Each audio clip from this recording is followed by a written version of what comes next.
ലോകരാജ്യങ്ങളിൽ operation Sindoor വിശദീകരിച്ച് സർവകക്ഷി സംഘം മടങ്ങിയെത്തി. ദൗത്യം നിറവേറ്റിയെന്ന് ശശി തരൂർ 4 രാജ്യങ്ങളുടെ പിന്തുണ തേടി. അതേസമയം അമേരിക്കയുടെ അവകാശവാദം ചർച്ചയായില്ലെന്നും തരൂർ വ്യക്തമാക്കി.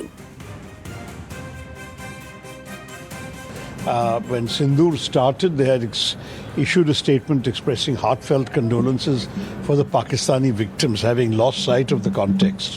And once we had explained all that, they have withdrawn their statement. Of course, that statement was on record for a couple of weeks, but it was taken down as soon as we raised the issue. And subsequently, we got the acting foreign minister to speak to the media and acknowledge their support for our stand and what we had told them. So all of that went very well. വിവരങ്ങളുമായി ശരത് ലാൽ ചേരുകയാണ്. ശരത്ത്, ശശി തരൂർ പറഞ്ഞു വെച്ചതുപോലെ ദൗത്യം നിറവേറ്റിയെന്ന് അദ്ദേഹം പറയുകയാണ്. 4 രാജ്യങ്ങളുടെ പിന്തുണ തേടിയിട്ടുമുണ്ട്. അതേസമയം അമേരിക്കയുടെ അവകാശവാദം ചർച്ചയായില്ലെന്നും തരൂർ വ്യക്തമാക്കുന്നുണ്ട്. അവരുടെ സന്ദർശനത്തെ സംബന്ധിച്ചുള്ള മറ്റു വിവരങ്ങൾ എന്തെല്ലാമാണ്? ഈ ഘട്ടം ഇത് തുടങ്ങിയപ്പോൾ മുതൽ വിവാദങ്ങളായിരുന്നു. പ്രത്യേകിച്ച് ശശി തരൂരിനെ ചുറ്റിപ്പറ്റിയുള്ള പ്രസ്താവനകൾ, അദ്ദേഹം പറഞ്ഞ കാര്യങ്ങളൊക്കെ വൻ വിവാദമായിരുന്നു. അതിനുശേഷമാണ് ഇപ്പോൾ സംഘം തിരിച്ചെത്തിയിരിക്കുന്നത്. വളരെ പ്രധാനപ്പെട്ട കാര്യങ്ങളാണ് അദ്ദേഹം പറഞ്ഞത്. ദേശീയ രാഷ്ട്രീയത്തെക്കുറിച്ച് താൻ ഇപ്പോൾ മറുപടി പറയുന്നില്ല.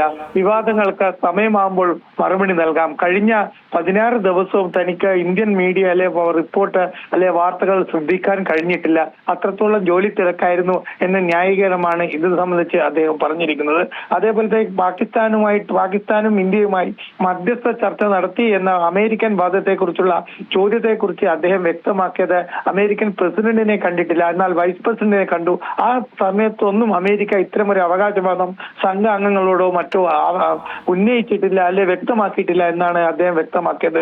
അതേപോലെ തന്നെ വളരെ പ്രധാനപ്പെട്ട കാര്യം, പാകിസ്ഥാൻ ഇനിയും ഭീകരാക്രമണം നടത്തിയാൽ തിരിച്ചടിക്കും, പാകിസ്ഥാനെ ആക്രമിക്കും എന്നൊരു മുന്നറിയിപ്പ് അമേരിക്ക അടക്കമുള്ള താൻ സന്ദർശിച്ച രാജ്യങ്ങൾക്ക് നൽകിക്കഴിഞ്ഞെന്നും ഇക്കാര്യത്തിൽ അവരുടെ പിന്തുണയുണ്ടെന്നും ശശി തരൂർ പറഞ്ഞു. എന്നാലും പ്രധാനമന്ത്രിയുമായിട്ട് തങ്ങൾ കൂടിക്കാഴ്ച നടത്തുമെന്ന കാര്യവും ശശി തരൂർ സ്ഥിരീകരിച്ചിട്ടുണ്ട്.